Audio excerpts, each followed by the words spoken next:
Hey everyone, how's it going? Welcome to Let's Play Final Fantasy IX. Strap in because it's all endgame from here on out, starting with our approach to the Eva tree for our final dungeon in Final Fantasy IX.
Mist is covering the whole world, the Eva tree is in overdrive producing it, Terra is gone, silver dragons are pouring out of a rift in the sky by the thousands, and something very new has appeared on Gaia. I love this whole ending stretch, especially coming off the highs of Pandemonium.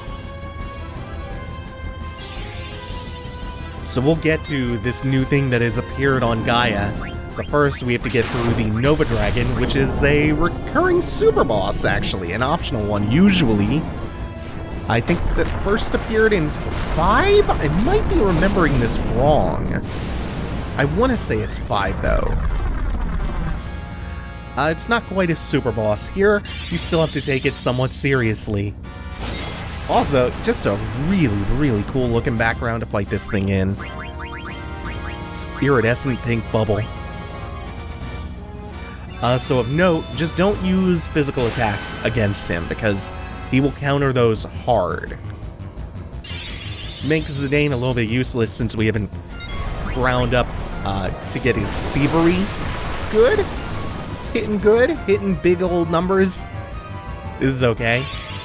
Steiner, like always, is gonna do the heavy lifting, and Thievery will contribute modestly. It's gonna be less than 1,000 damage, but we did try to hit a lucky 7 on him, hoping for a high roll, and that did not go well. So might as well do something here.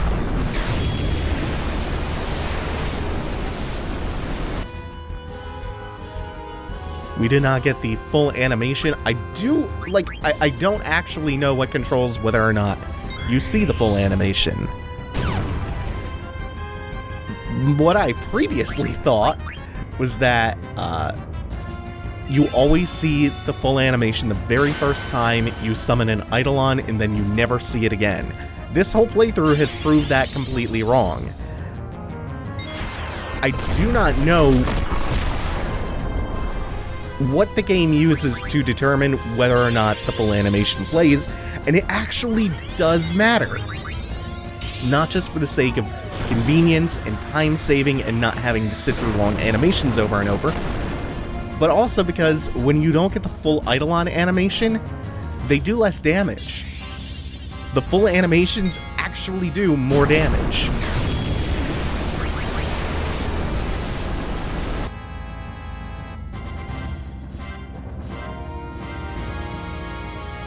I think that would have hit for, I'm not sure, either 4 or 5K.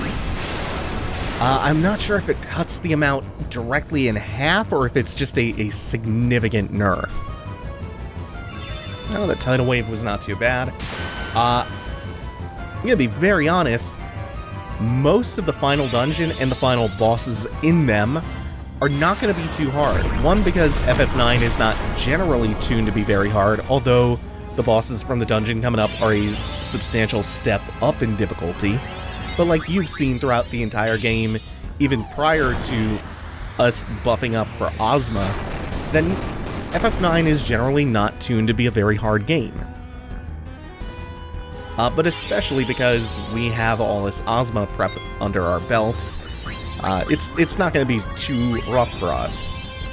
I mean, we're going to burn through a lot of ethers, simply refilling Steiner's mana over and over, but even healing-wise, I don't think Dagger is going to wind up having to do a lot of heavy lifting with Kira's and Kiraga's.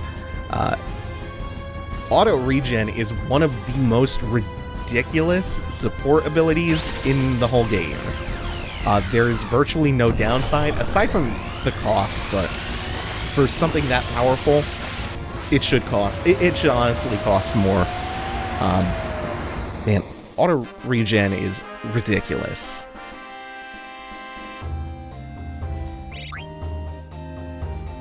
Even otherwise devastating attacks that we're going to be incurring from bosses coming up are really not going to require Garnet to even step in most of the time.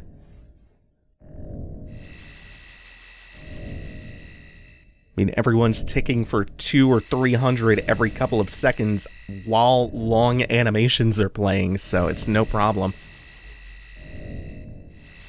Also, I do love how Kina kind of has to teach them how this teleporter works. Oh, hell yes. I love endgame areas like this that are like amalgamations of weird geometry and things churning and writhing together. I really, really like that whole aesthetic.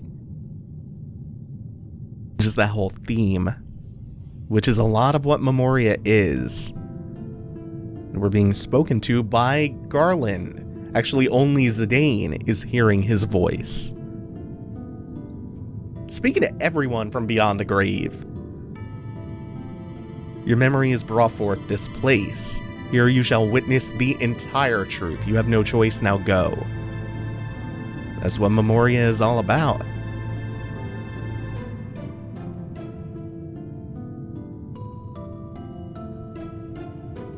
So everyone heard him, didn't hear Garland talking to him. But they just go with it. They just go with it because they have seen crazier shit than someone communicating perhaps telepathically. And so it's no big deal. Not a big deal at all. Let's start burning through some of these 75 ethers. Oh, Steiner, you're going to take so many of these. Shock costs a lot. It's almost a quarter of his MP pool. And he's going to be using them a bunch. His... the average HP for the bosses coming up, and there are 9 of them. No, there are 8 left. There are 8 left. The average HP for the upcoming bosses is like 50,000. So, whew, got some work to do. Oh, this thing's cool as hell. It's honestly like some kind of cosmic horror.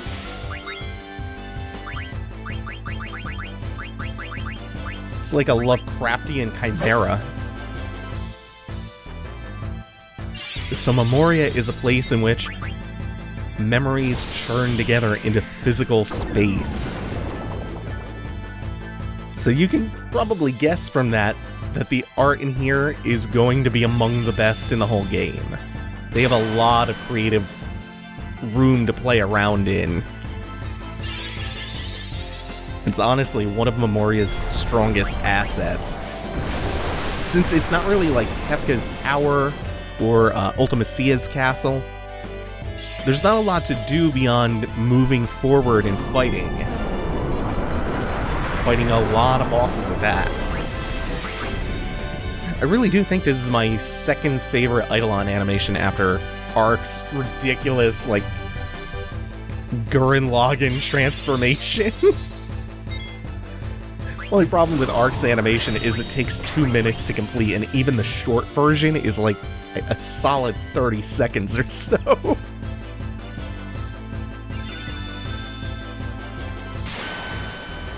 So we'll have to use that real sparingly.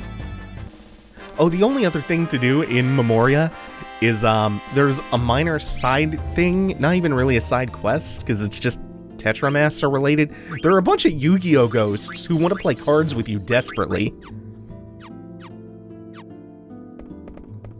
You're in here trying to build up to your dramatic final encounter with Trance Kuja, and they're just like, hey Zidane, it's time to duel.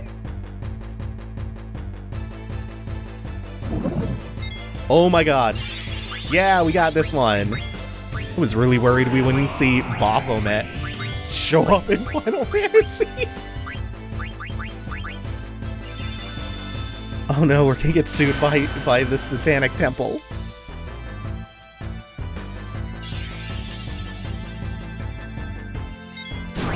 No, this one doesn't have the 2 kids. Okay, to be fair, the Baphomet statue in Sabrina is literally identical to the Satanic Temples.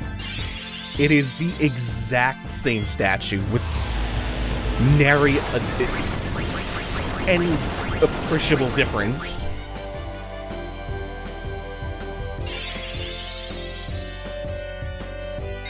Oh, he's reflecting? That's really not going to be a big deal. It does make VIII useless for the end of this fight, but I think the shock is going to end it. Yeah. Even the standard enemies here do have a lot of HP, but not enough. Not even nearly enough. We do have to go ahead and cure Zidane, though. That's becoming a bit of a problem. I thought that wore off between battles. Ooh, I really didn't bring many remedies in, did I? That could be problematic.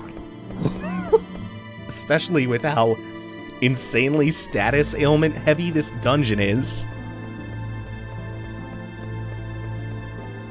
Like, multiple of the remaining 8 bosses can inflict multiple party-wide statuses, some of which you can't account for with your support abilities.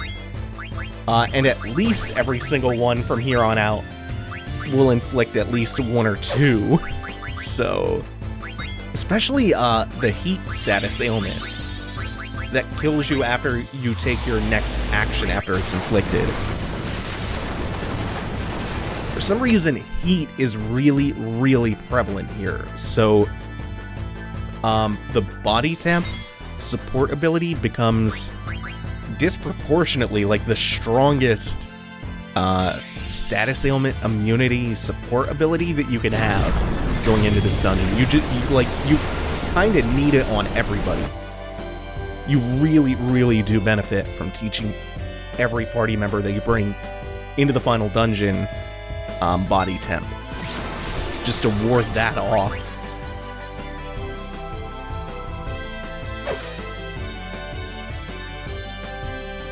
This is a really nice design for this variant of the Iron Giant enemy.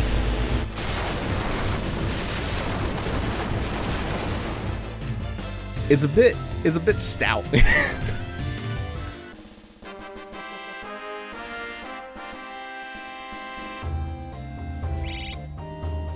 And I think that should be our final random encounter before we hit the first boss of Memoria.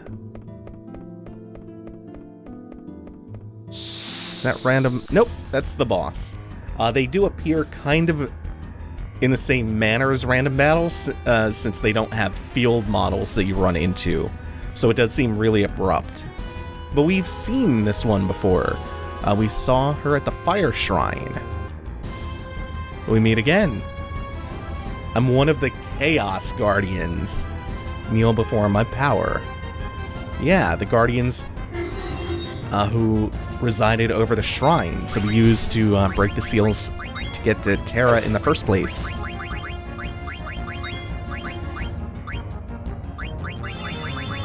This one is Maliris. She is the Fire Elemental Guardian. So she's weak to water and ice, of course. She also has a really spiteful, like, you didn't win attack right at the end of the fight. So, of course, not only was Garland a direct reference to Final Fantasy I's main antagonist, the 4 Chaos Guardians are as well. They're just the elemental fiends from the very first FF. Every single one of them. Maliris, Tiamat, Kraken, and Lich. I think that's the order we get to them in as well. Oh, and we have fire absorption on Zidane. Oh, wonderful. What a happy little accident. For the most part, I'm not going to be switching items out. There is going to be one exception, and that'll be for an optional boss that we'll see in a little bit. I think between the second and third Guardians. For the most part, though, we'll switch support abilities out as needed. Like making sure this one can't inflict heat. I'm pretty sure she's capable of that. But equipment is not going to be too much of a necessity, like itemizing around bosses. Besides, we already have everything learned that we need to, so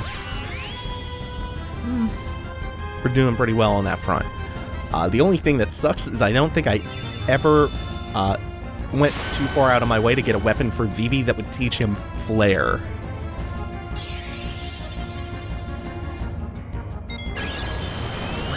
So that's going to result in Vivi being a little bit nerfed in this dungeon. At least up until we get something for him later on that'll teach him something that might be a little bit better.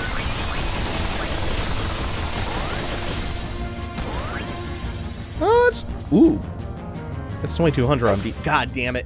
Well, I wanted to get a heal off on Vivi before the killing blow landed, because here comes you didn't win. So Vivi's definitely dead here. Does this kill Garnet? Nah, it's not that much damage. It was enough to kill him, Vivi, right after he took another hit. As if that matters terribly much, since we don't get XP from the fights, just AP. And Vivi doesn't need to learn anything. Just mash through some high potions on everyone, preserve Garnet's mana. Because we really are gonna just we're gonna pound the Aethers down in this dungeon.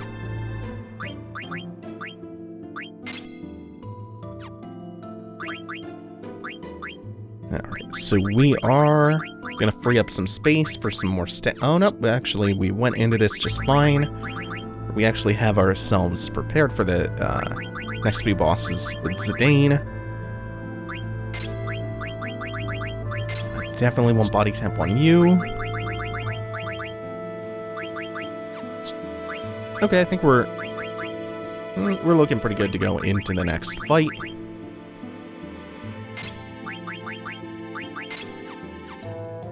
Because again, the next one is also going to be using a lot of heat. A lot of heat status. But before we get there, Alexandria appears in Memoria.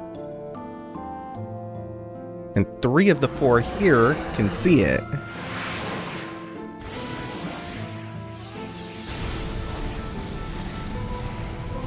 Well, the way they layer the background to be the FMV actually still looks pretty good.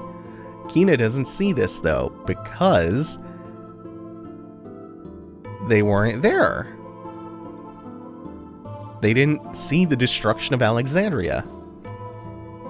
In his bid to defy me, Kuja tried to acquire Alexander. An incident 10 years ago started everything. Guess he's not going to elaborate on that too much. By the way, we've already missed one ultimate weapon, but it's Freya's, and we're not using her for this. This is another one, the Angel Flute for Iko. Kane's Legacy. Nice little reference to Kane Highwind. Is back in one of the first 2 rooms.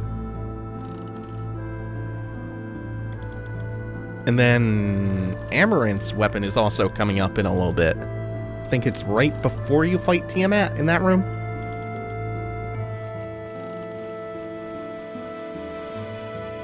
Ah, holy shit, I love this whole room and the whole aesthetic going on in here. But this is very interesting because it's clearly Dagger's memory from Madain Sari. But Zidane is the one who saw it here.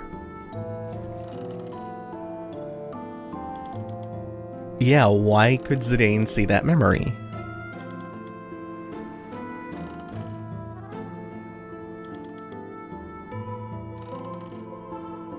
And I love that they just talk immediately, they just acknowledge it.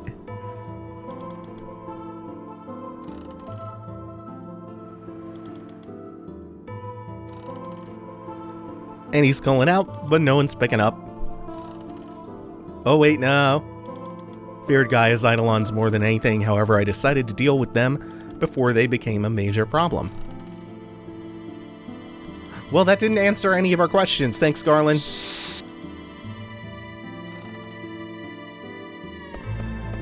Oh, hell yes! Oh, it's so good. That eye, it's the same I saw in the sky. What you just saw was from your memory and not Garnet's. You still don't understand, you'll find out soon enough.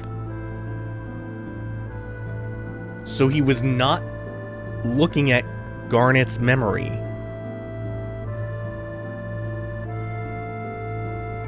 A tremendous force was summoned to Gaia during the Age of War. However, the Gaians were not ready to harness its power. They were terrified and broke the jewel into 4 pieces, prayed to never see it again.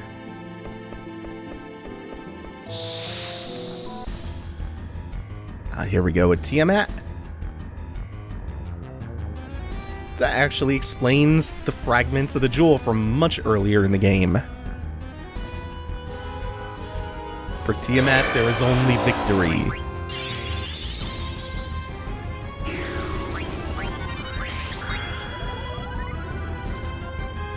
So, this is what makes the battle of attrition against Tiamat a losing fight.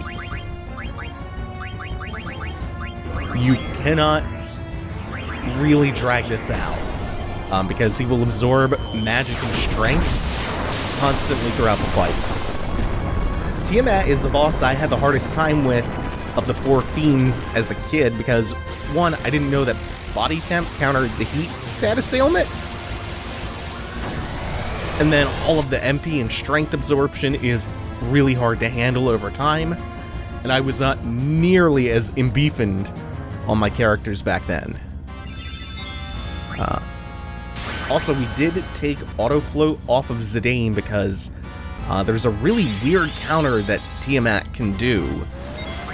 So if a floating party member does a physical attack against him, he will use a move called Snort, where he just yeets the character out of the fight. And it's Woo! That's... We're gonna have to also watch having return magic on VIII.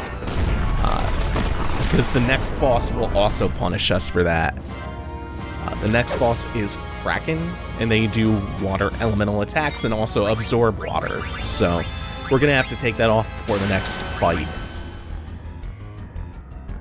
I mean, VIII's not hitting hard enough for that to be a big detriment, but it's still an inconvenience I don't want to deal with again.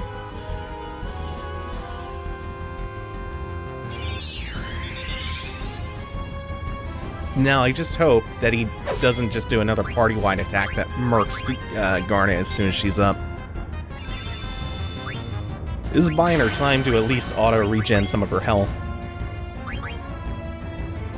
She's gonna be back above 1,000 before anything really hits. Oh my god!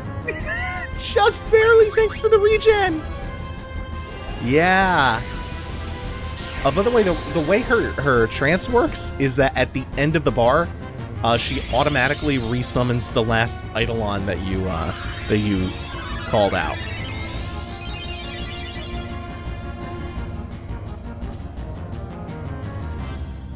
The Jetfire that he used, by the way, is the thing that normally inflicts the heat status, which we have nice encounter.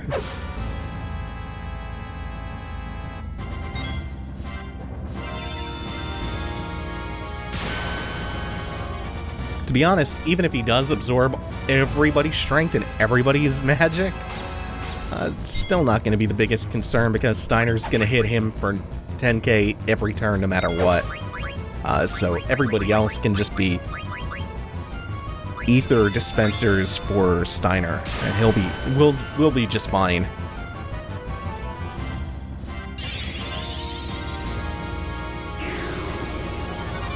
Pretty sure he does that more and more frequently as the fight goes on, or as his health gets lower. Should be just about at the end of the fight, though. I don't know if Dagger's gonna get a second chance to summon Arc. I mean, resummon him with the trance. It would actually be really useful to get a VIII trance going sometime in the near future. Zane, too. So he can reliably hit for 10k himself.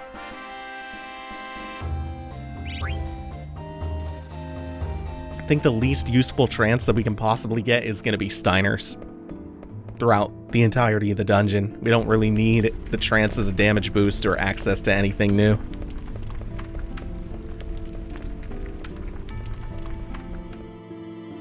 Now, smoking rubble, and a slightly more pristine bit of the city.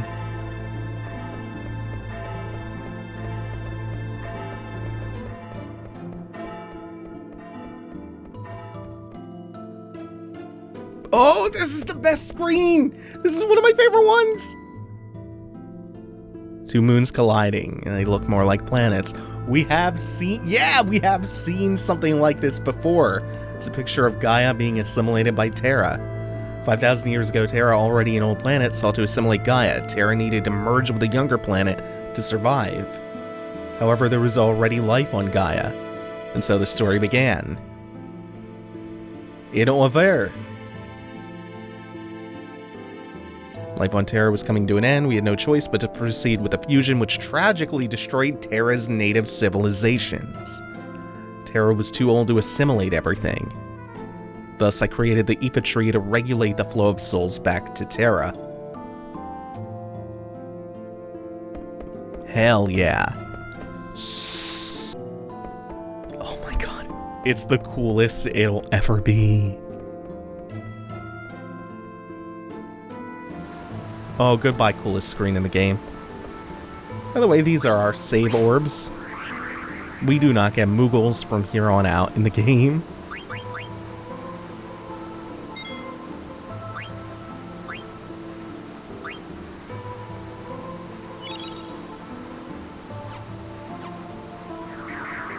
Whew, 32 solid hours.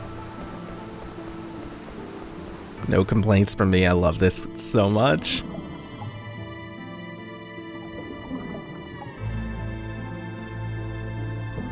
And in the ramp-up to the next Elemental Guardian, Kraken, everything is becoming aquatic-themed.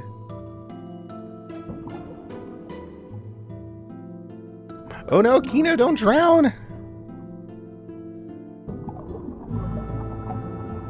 This is a very Matrix moment. You think that's air you're breathing, or rather water, for Kina.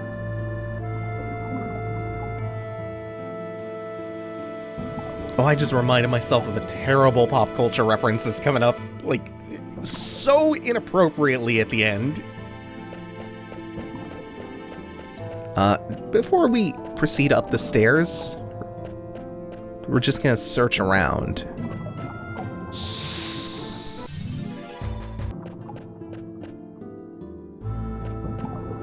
Having trouble finding it. There's like one little hidden crevice here. Oh, there it is! No, we're not gonna leave this sleeping dude alone.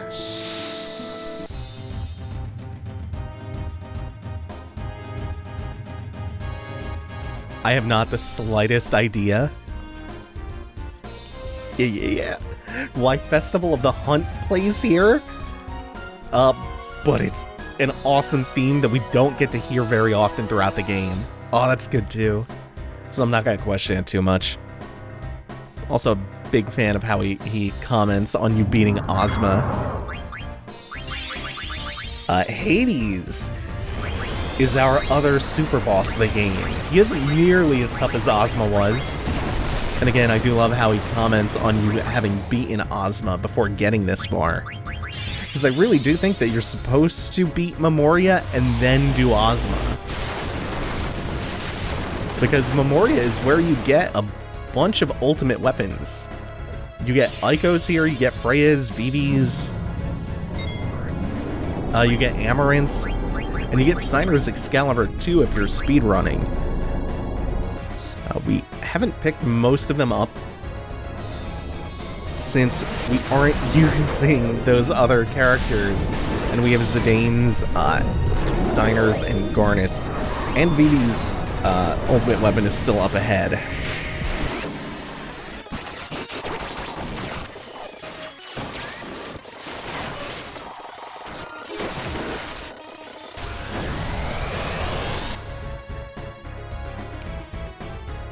Wow. All that to heal the boss. Wow. I'm broken. Christ.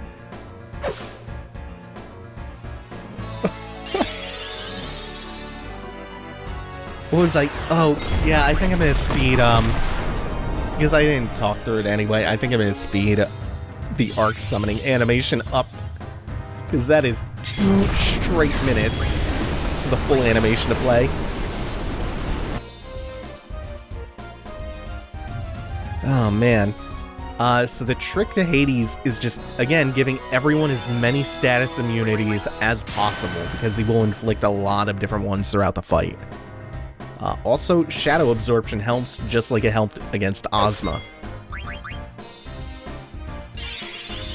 The really interesting thing about Hades here is that he was FF9's original final boss. There's even concept art of him facing down the party in the final boss room. And it's since been confirmed that he was going to be the final boss of FF9. Square went through like 7 different iterations of the ending before arriving at the one that made it into the game.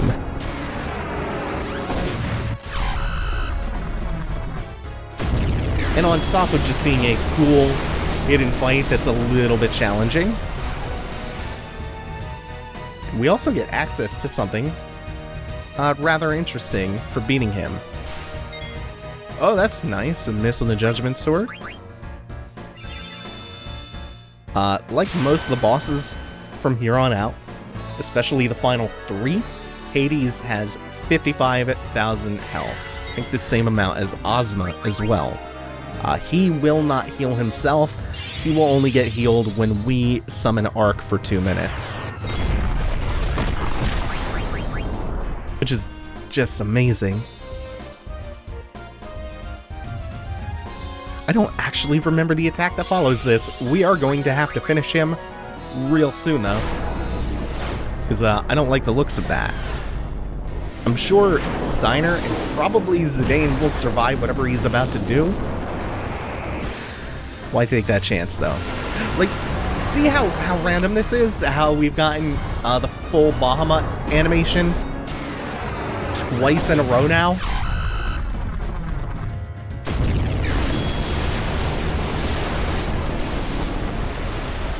This isn't based on an input as far as I'm aware. This should do it, I hope. Yeah. So we are not about to get our shit pushed in by his next attack.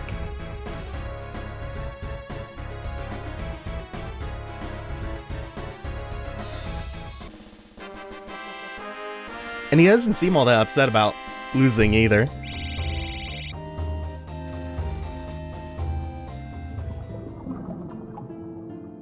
In fact, he finds it impressive. He commends us.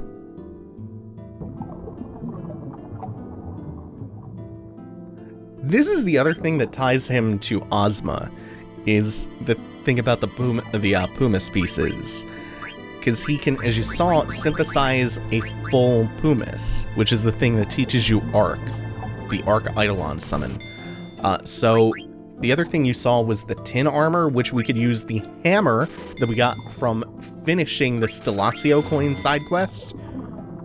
The hammer and ore makes the ultimate armor for Steiner, the tin armor.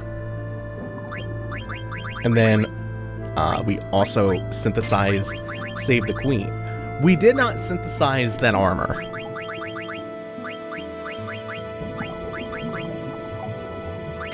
That is not worth it, actually.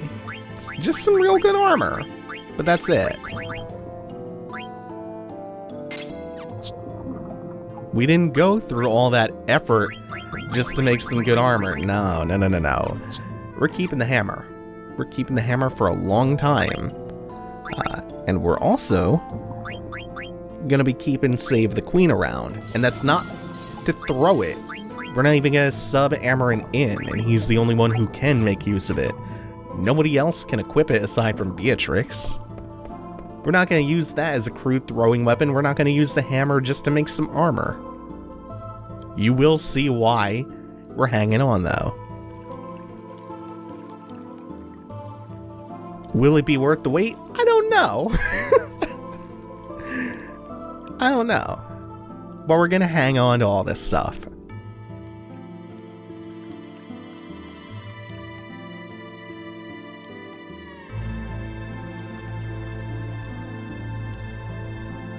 So that's a wild conclusion to leap to. I don't think he's wrong, though. All existence can be traced back to a single, or like all memory can be traced back to a single creation.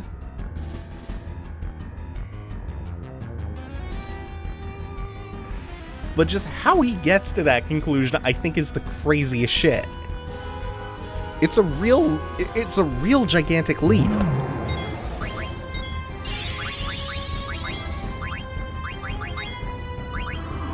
Pretty sure Body Temp will also protect us against this status. Yes. So it's both heat and freeze, which is nice. It's a good old 2-in-1. There's a lot of bang for your buck on that support ability, to be honest. Especially considering how heavily the final dungeon leans into those. Ooh, it's not a bad chunk of damage. But auto regen, really gonna do the trick. Even during short animations like Steiner's Shock, it's still allowing him to tick up 1,000, maybe 2,000 life before he could ever be targeted again, conceivably.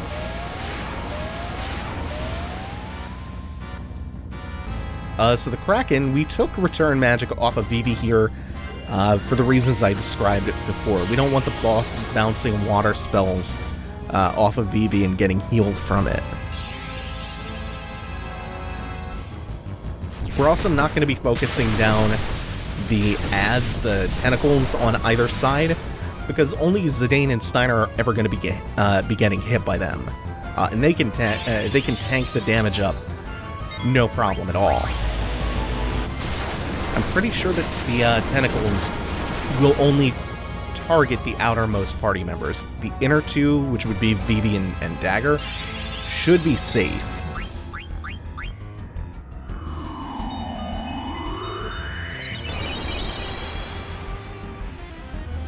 Although I do remember this being like the second hardest fight of the Guardians. And then the final 3 bosses are a bit of a step up from all of them. So you actually do get a difficulty curve going on in Memoria or in the endgame. But it's kind of a plateau up to that point. I wouldn't say there are very many bosses in the game that present any appreciable challenge.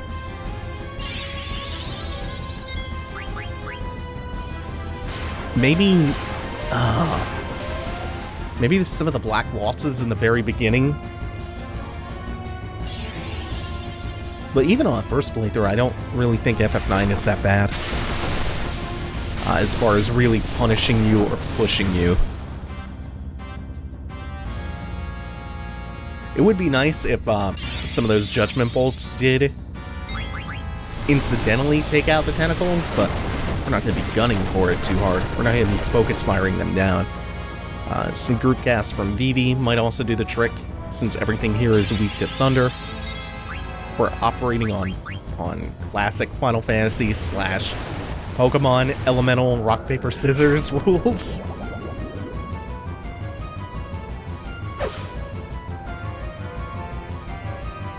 And I don't think it's going to be getting too many more attempts doing big party-wide damage.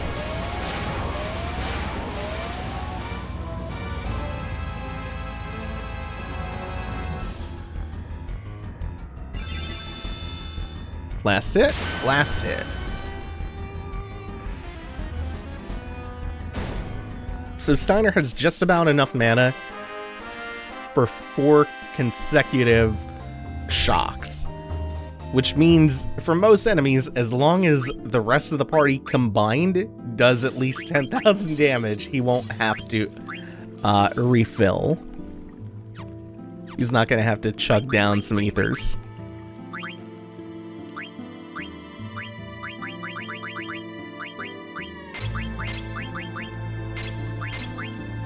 I'm looking forward to what's coming up, though. I think we're safe to finally put that back on.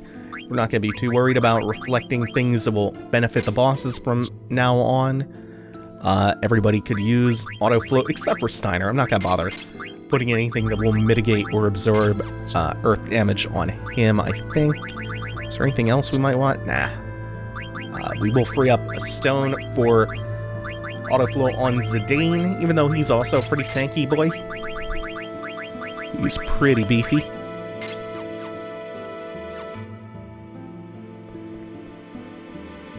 Because the final one that we have coming up is Lich, which is our Earth Elemental boss.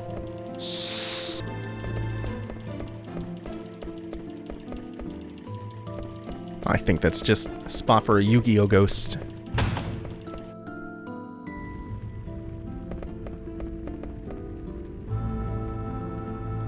I told you, Memoria is full of rad art.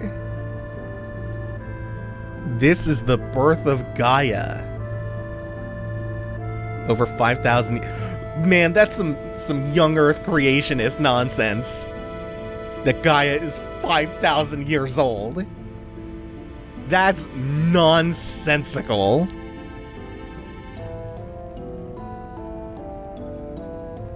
And it was created once Terra was reaching the peak of its prosperity. Okay, so the thing I'm looking for, I believe, is further up the ladder. This is one that we definitely don't want to miss. An item. Oh yeah, it's in the corner up here. Now I remember. The Mace of Zeus. Let's get that bad boy equipped on our good boy, Vivi. I don't have anything that'll teach me Flare, right? Nope. Damn. Oh well. Mace of Zeus will at the very least teach us Doomsday, which, given that we're rocking Egoist armlets and Demon Mail on everybody to absorb Shadow, remember how Doomsday worked against Ozma? Pretty well, to say the least. Healed us, damaged the boss. Well, now we've access to that at will. Thanks to Vivi's ultimate weapon.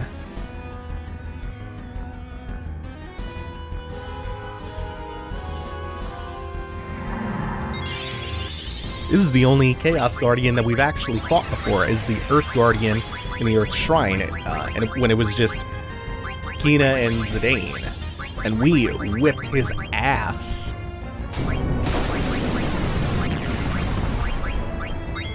So I don't think this is going to be a big deal. Although hitting him for a sub 1k is a bit of a bummer. That's also Doom on Steiner. Let's see, how do you do against Firaga? That's good enough. Doomsday has a really long animation, if you remember. Yeah, I think I'll spend Vivi's turn just casting the Phoenix down instead of waiting for Dagger's next turn to come up.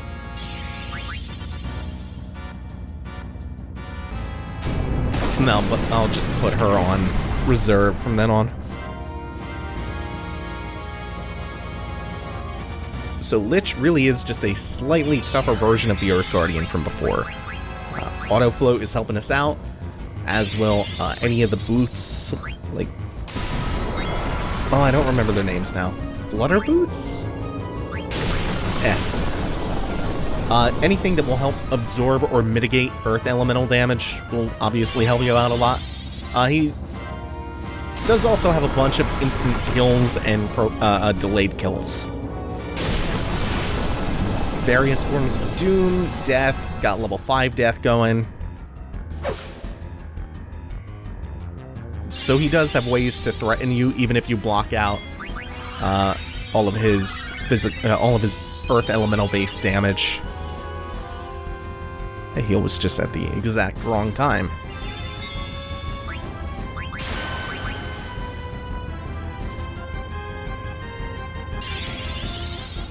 Oh, and that's gonna be Zidane going down too. And nobody else, because nobody else's level is a multiple of 5. So we're good there. 2 KOs though. This boss is succeeding where none of the other 5 bosses that we fought so far have. That's nuts, we've already fought 5 bosses this video. And we still have 3 more to go after this one. Well, we fought 6 if you include this one.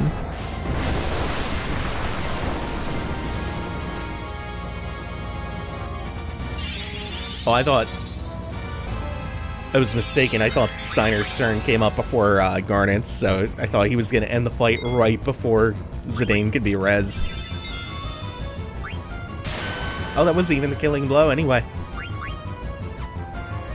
I think I actually miscounted. Oh, son of a bitch. Can we end this before I wind up having to burn another Phoenix down? Is that maybe a thing we could do? Nope. She's gonna die during the shock animation. Oh, not quite. We're gonna lose another one, I think.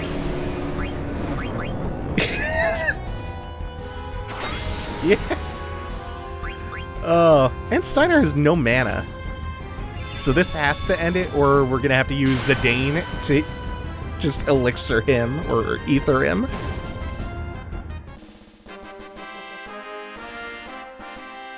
Yeah, Lich got more accomplished, technically, than the previous 5 bosses combined. Because he did at least manage to KO a couple party members.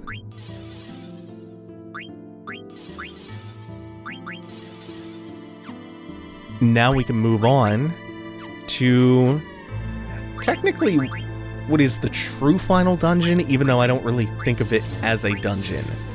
It's more like 2 to 3 screens that aren't considered a part of Memoria. By the way, that pillar on the right is where we would get Excalibur 2 if we got to this point in the game in under 12 hours. It would just be right there with a note on it. This is space. What a handy narration, Garland. Do not fear, step forward, and you'll be closer to the truth.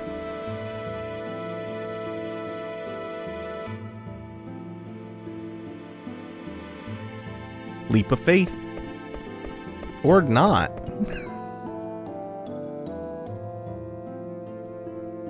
My boy can walk on space. And we're just trying to gently nudge him to this glowing spot in the north center part of the screen.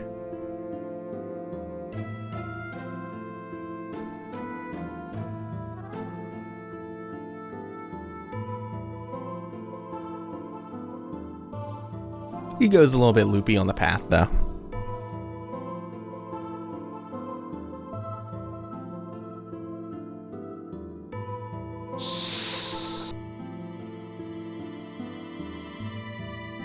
You've entered a new realm. There are no more worlds. There's no more space. Follow your memory, your original memory, and march forth. Getting into this weird metaphysical space.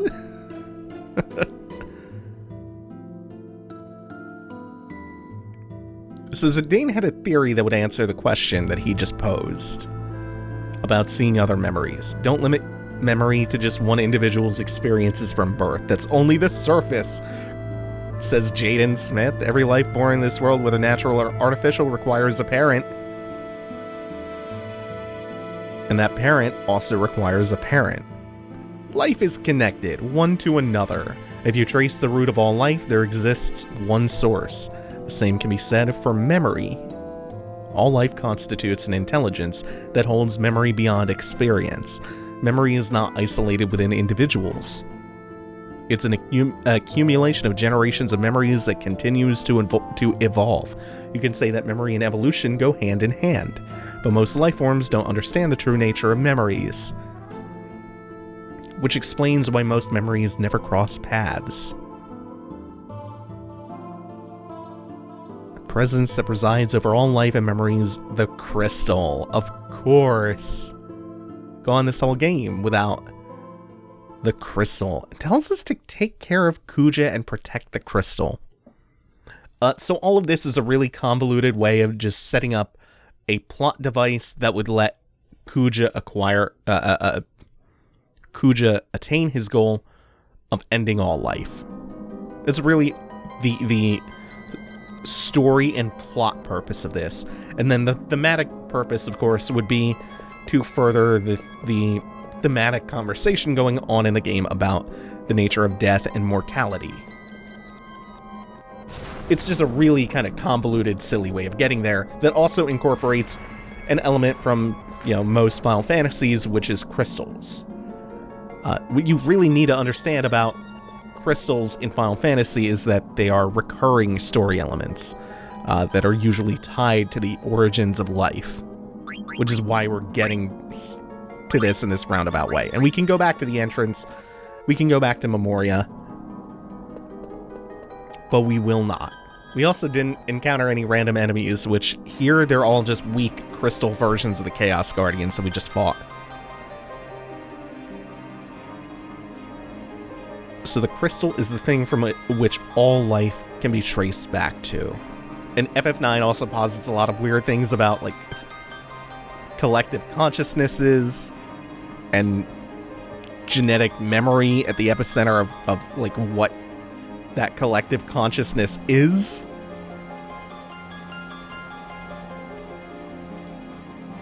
I don't think it's particularly relevant to, like, a lot of... a lot of the plot.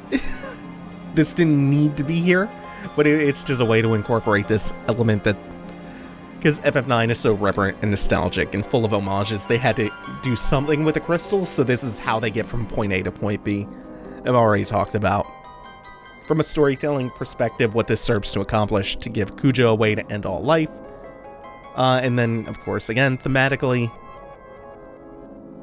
the main recurring motif of the game is mortality. And the nature of mortality and how people process it, and the nature of death itself.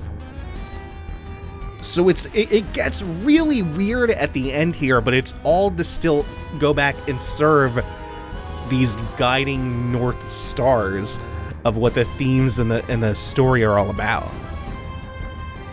Which is why I'm not roasting it harder for being as weird as it is.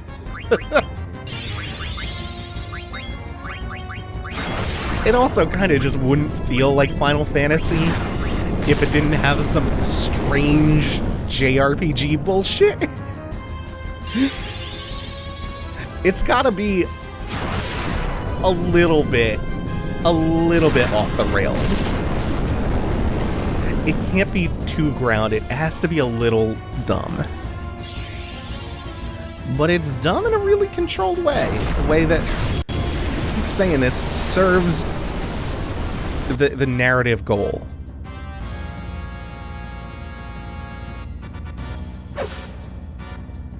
By the way, the music that you hear in, it's called the Crystal World, which is technically the final dungeon, but it's really just a few pretty beautiful screens.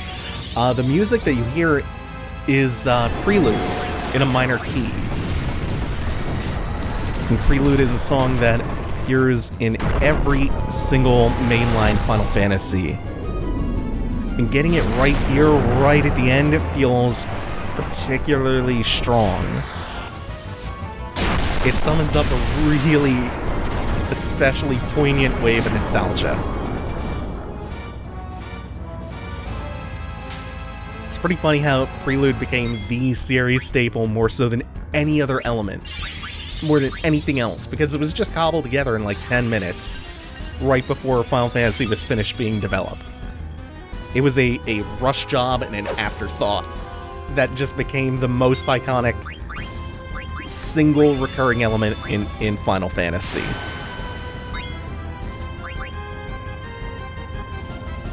Also, speaking of homages, this boss is just Death Gaze from 6. I do hold a real grudge against this boss because it begins the fight with Meteor, and that's outrageous because it can hit everyone for almost nothing, or it can hit everyone for about 5,000 damage.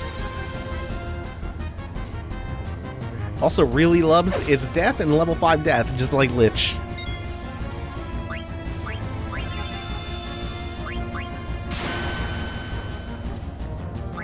Yeah, at some point, someone's just gonna have to become an ether factory. Especially because I don't remember if you jump straight from Death Guys into Trance Kuja from here, or if you're given a chance to recuperate.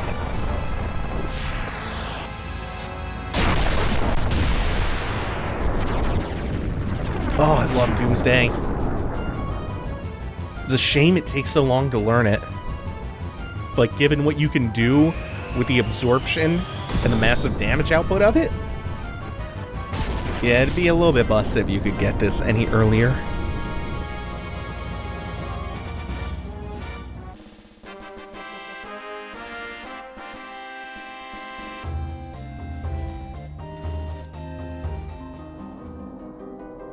Oh good, they do give us a chance to recover and do any last minute status changes or support ability switches that we want to do. Even if we wanted to, we could have walked into this fight with an entirely different party from the one that we just fought Death Guys with. I've never actually looked at the background of this scene. Like, the churning clouds are Like the maelstrom going on in the background is really cool looking.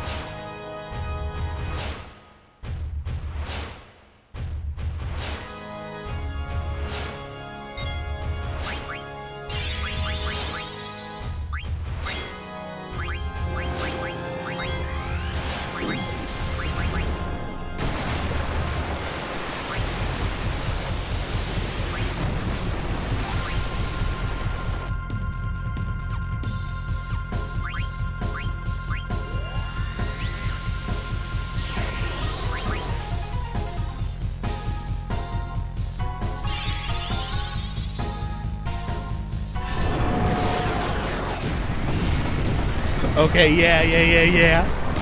You know I was gonna shut up for that. That's my favorite piece of music in the game. The Darkness of Eternity.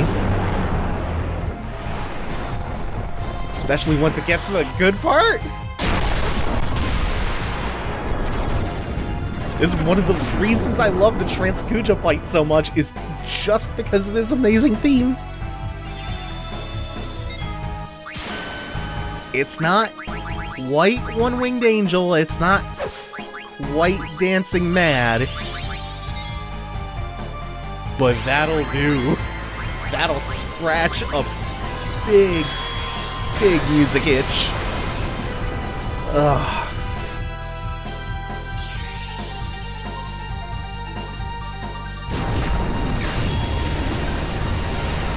Trance Kuja himself will use like a really wide variety of non-elemental damaging attacks, including Flare Star, which is group-wide, or a single target flare for higher damage. But for the most part, I don't feel like we're ever going to be in too much danger of dying. That is, until he gets to low health, where he really just starts spamming Flare Star as a counter, like so. And if we eat 2 of these in a row, we're actually potentially in trouble. Maybe not. The animation does take a while.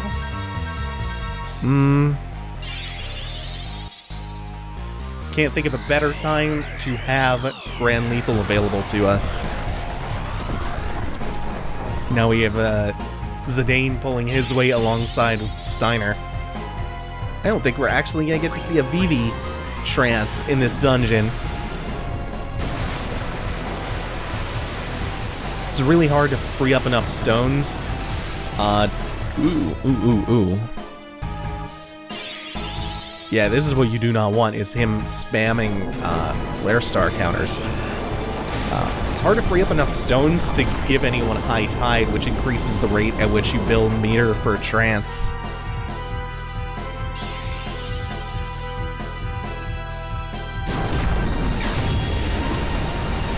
This is one of those instances where I really would have liked to get the full animation, just to have extra time for auto-regen to tick.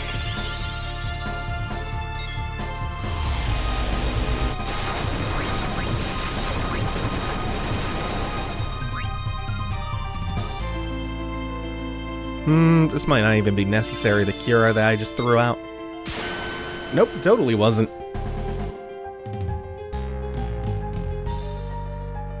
And again, you didn't win.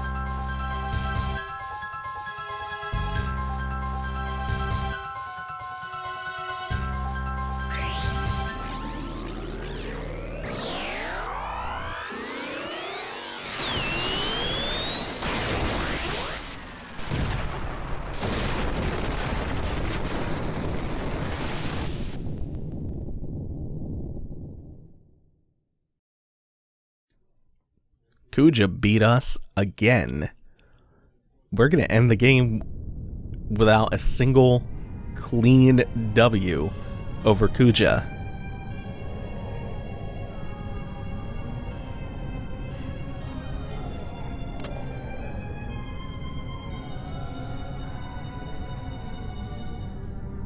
You stand before the final dimension. I am the darkness of eternity. All life bears death from birth.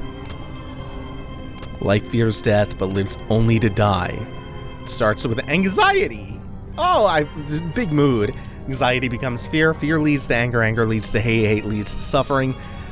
This whole thing is just the worst. Why is there really, like, a prequel Star Wars reference here?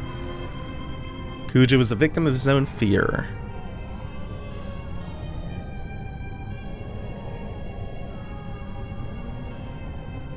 Now the theory is undeniable. Kuja's action proves it. All things live to perish. Last life has uncovered this truth. Now it's time to end this world. I exist for one purpose. To return everything back to the zero world, where there is no life and no crystal to give life. The zero world! In a world of nothing, fear does not exist. This is the world that all life desires. Zidane with a Gurren Lagann line.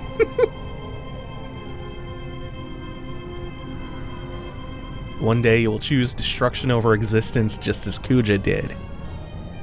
When he sought to destroy the crystal, the purpose of life ended. Enter the zero world! Oh my god, the zero world! Enter the zero world!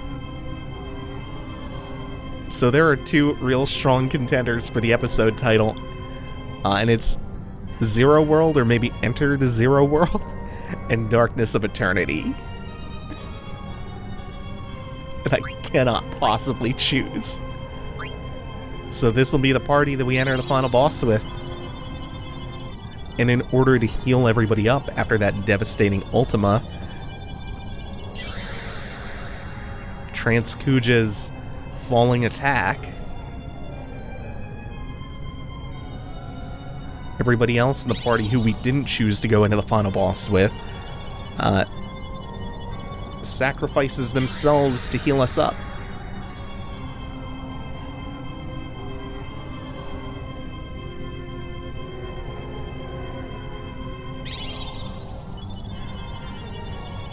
But we still are not entirely clear on the being behind the voice.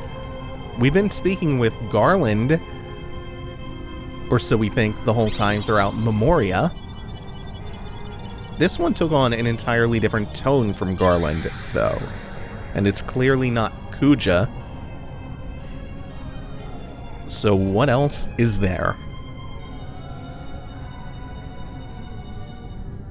Oh shit, my controller has gone out, so we're doing this with keyboard from here on out. I hope there is not a lot of movement that we have to do, because I don't know the movement keys. I'm guessing it's just WASD. I hope I don't have to find out. Also, I'm not sure how to group cast. I'm gonna go look that up real quick.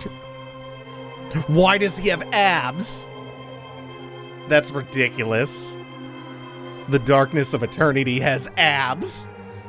This is a Chuck Dingle final boss.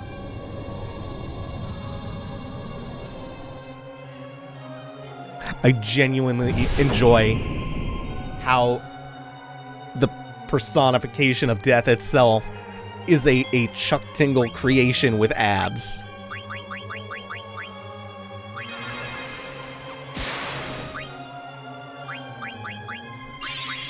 Pounded in the butt by the personification of death itself. That is one way to start. Oh, here comes the theme. Hold on.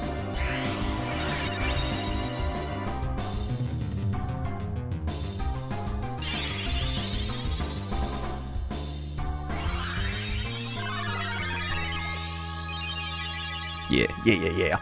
Big fan of that theme.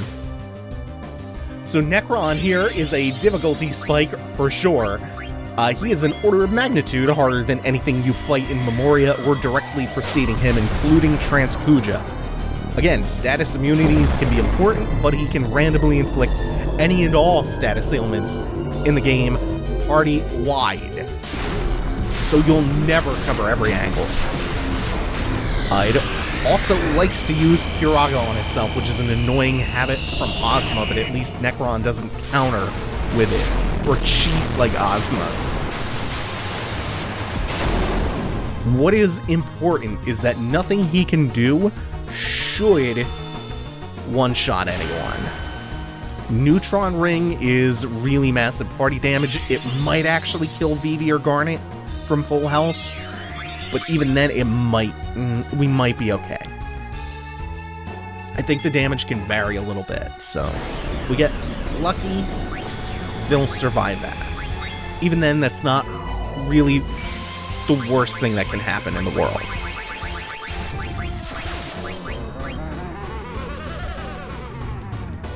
Ooh.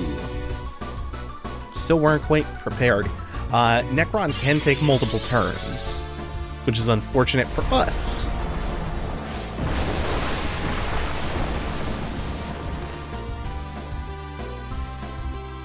Then he also has his blue shockwave you saw, which reduces one character to 1 HP, and Grand Cross, which inflicts all the status ailments. Really gotta get Steiner up here with life. So Necron is the personification of death. Not even just death, but like nothingness. That existential dread that you feel when you think about death if you don't believe in an afterlife. That feeling that we've all had of like, what if we die and our consciousness just floats into an infinite inky black void forever? Is the personification of that, like existential nothingness. And he was brought forward by Kuja's desire to end all life. In his dying moments, this is what he conjured up. So you know that really obscure side quest in Medain Sari that we did for the intermission earlier with the Eidolon wall? We did it in, yeah. In the intermission. That, I think, sheds a lot of light on Necron. Because I think he's an Eidolon. I think he's an Eidolon that Kuja manifests. Based on that line from the Eidolon wall about how people may not have formed myths and legends around Eidolons, but instead the myths and legends that they told actually gave physical form to the Eidolons themselves. I think it's very possible that Trance Kuja could have caused Necron to exist. So I always used to say that FF9 is absolutely perfect until like the 99.99999% mark when Necron just shows up totally out of nowhere. And I used to be really disappointed by this whole fight, the whole existence of this boss. But I think the context of provided by that Medain Sari wall makes him work. It also has to be understood that he is not the villain. This isn't, like, they're not trying to make the statement here that, oh, Necron was behind everything, pulling the strings. I can still see why it's upsetting that he shows up without even ever being referenced by name even once before. But I think now that I'm older, I get why they went with Necron, and I do appreciate how he fits into the story a bit. The other thing is that you have to keep in mind, his Japanese name is the phrase that he uses right before the fight. It's the Darkness of Eternity. That is literally the name of Kuja's theme. There is an undeniable, inextricable link from Kuja straight to Necron, which I think lends a lot of credence to the theory that Necron is an Eidolon that Kuja may have accidentally willed into existence.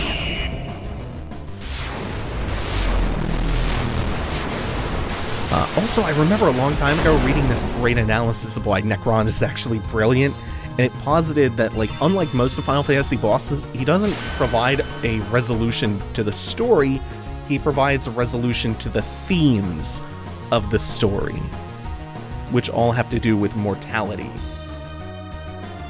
No other Final Fantasy actually has anything like this. Like, you don't fight Ultima Cia, and then there's one extra boss that wraps up the thematic denouement of the game afterwards. This is really unique to FF9. That, like, the resolution to the themes and the resolution to the story itself are two different entities. So in that way, yeah, it's totally kind of jarring that Necron just shows up like this. It's not what you expect at all. But after all these years, I think I really do like Necron, to be perfectly honest. I think I really do like him.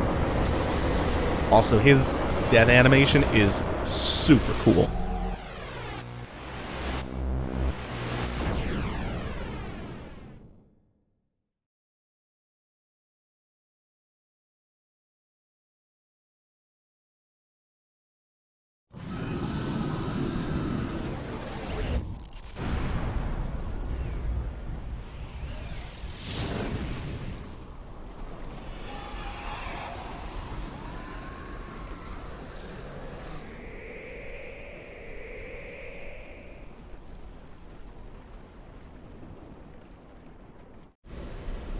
Somehow got teleported out of harm's way at the very end of the Necron fight.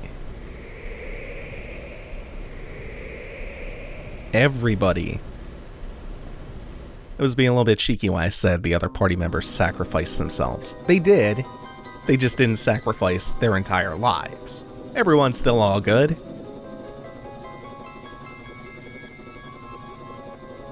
I do love that you get a bit more of prelude here.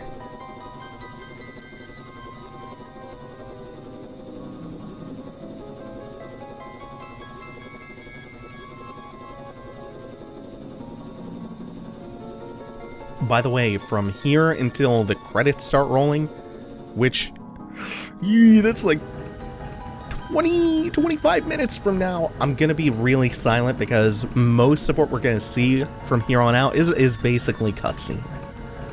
And even though it's not voiced over, it's still the resolution to the game, the ending, and there will be... It wraps itself up in a way that's pretty clear.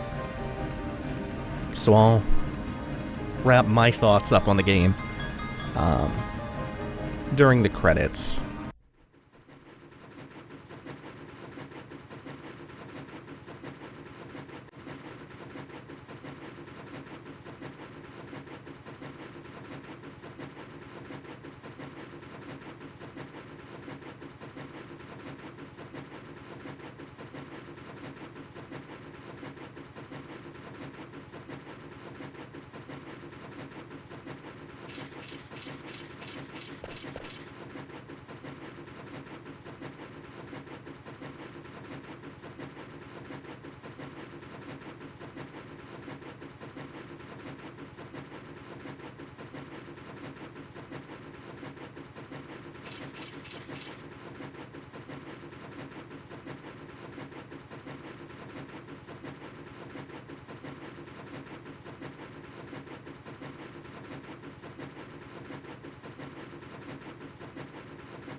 No cloud or squall shall hinder us.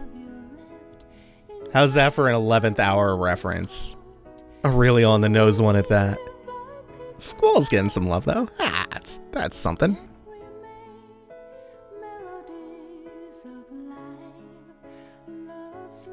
Man, Kuja's absolution right at the end is one of the most insane acts of bullshit I've ever seen in a work of fiction.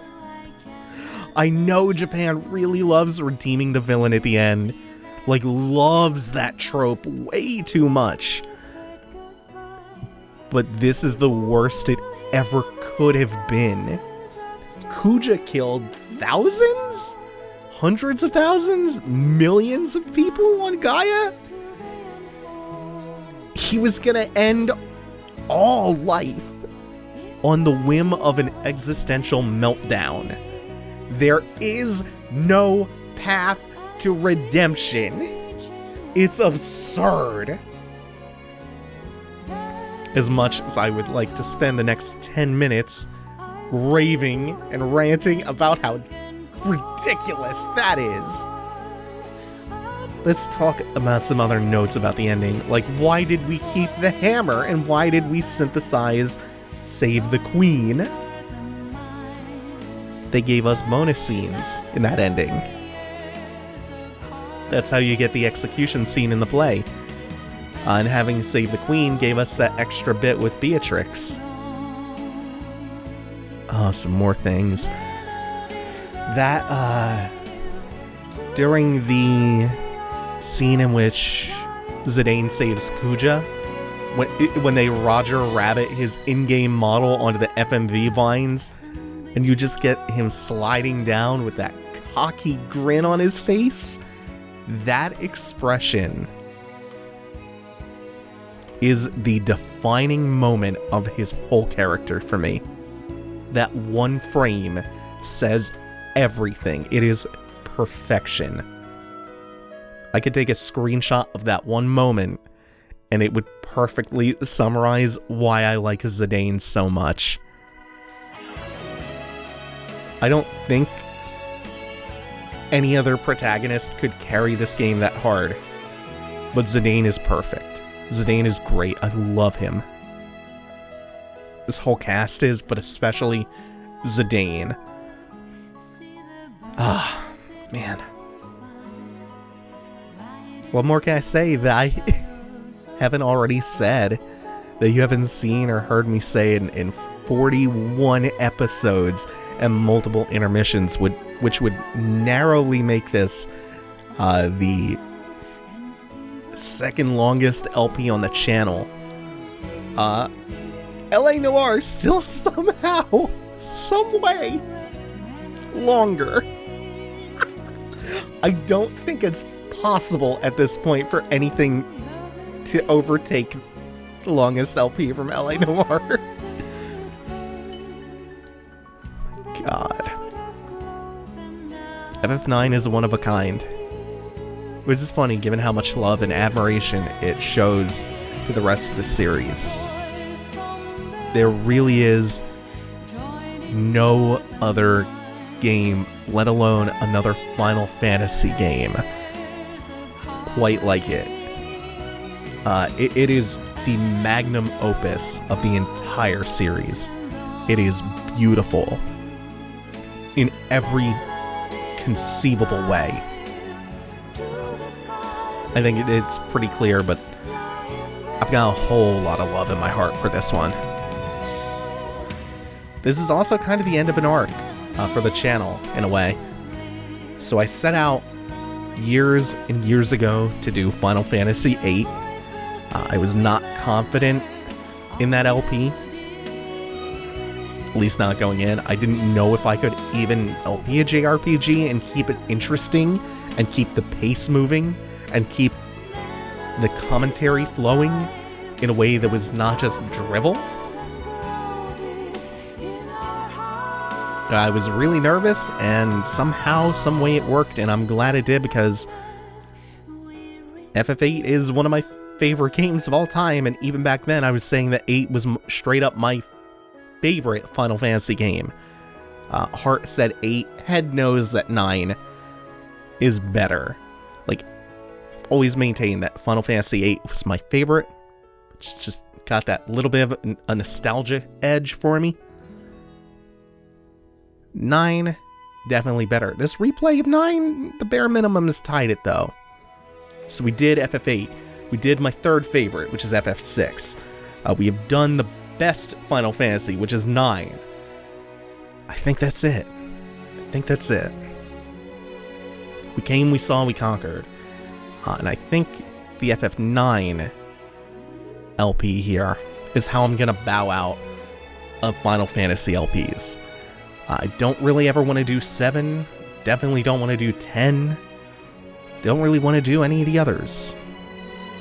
The 3 that we have done are by far, by a huge, huge, insurmountable margin, my 3 favorite Final Fantasy games.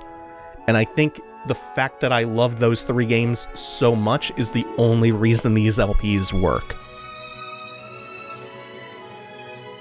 This is essentially 41 or 44 episodes, depending on how you want to count the intermissions, of text bubbles and random battles and a lot of just things that are hard to commentate on if you don't know a lot about and love something so deeply.